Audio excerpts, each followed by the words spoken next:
The real sad aspect that you're going to have to accept is that if someone is single at a certain age, there's a fucking reason. Okay, pretty sad, but it's true. You're looking at intimacy phobia. You're looking at people who have been so damaged in childhood that they can't be authentic. I mean, you're looking at a whole range of behavioral issues. This is why they're not in a committed relationship. Good men exist in the world, but you're going to have to vet the ones that are not really out for that. A lot of people found that video to be very judgmental and offensive. But the thing about offense is that it can be a gateway into finding out what is actually sensitive to you. What is the thing that triggers you? What are you trying to hide from yourself? And I leant into the offended part of me when I watched that video. And I asked myself, okay, even if some of this might not be true, what is true about it? A week ago, I bumped into someone that I dated 2 summers ago. And she is a really beautiful person, someone who's very kind, caring, and she, at the time, totally loved me. But I kind of felt like, oh, this feels weird. It doesn't feel comfortable. Like when she sees me and she throws her arms around me, I just kind of feel like I want to get away. So I ended it. And a few months later, I was feeling like, why the hell did I end that?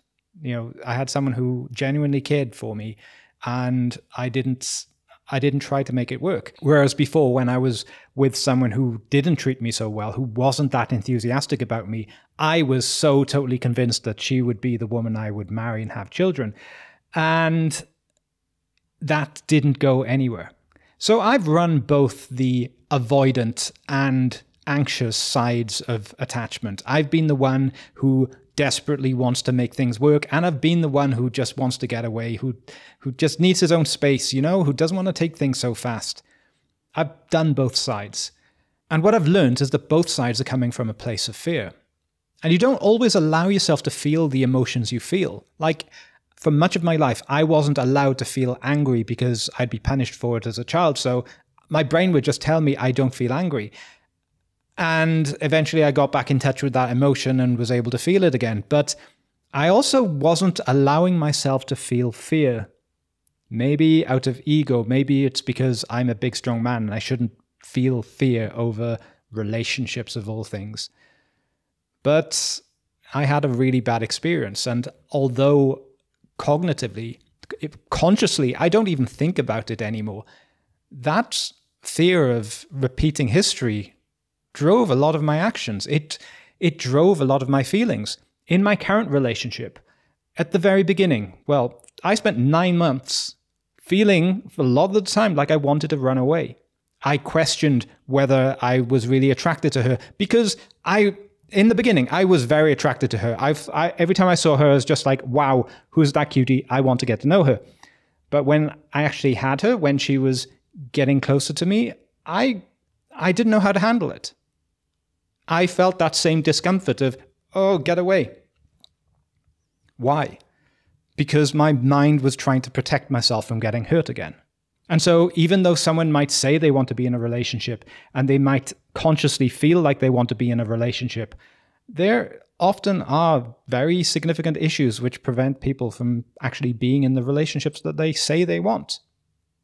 Because when it comes down to it, a big part of them also does not. And that part might be denied. That part might be pushed under the surface. That part might not be something that they're even in touch with. But it's there. And this is also why a lot of the dating market is such a mess. Because, yeah, it's quite true that the good ones get paid off early. And they rarely get back onto the dating market. And so what you are swimming through is a sea of people who couldn't get into relationships or couldn't stay in relationships. So what's the solution to this? If you find that you have so many fears that keep driving your life, well, in my case, I learned to sit with those fears. I learned to feel, okay, I feel like running away. I feel like this is too much. I feel like I don't know if I can do monogamy anymore. I feel like I don't know how much I really like her.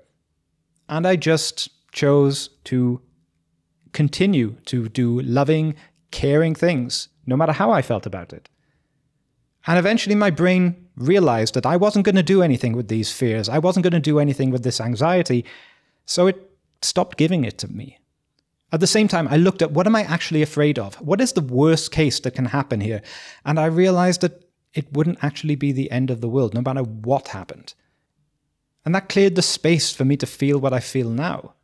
But still, it's not about my feelings. I know they are going to come in waves. There's going to be high points and low points. And I can't just bail because I feel differently one day. Anyway, that's just something to think about. I hope this video is helpful to someone. Thank you very much for listening.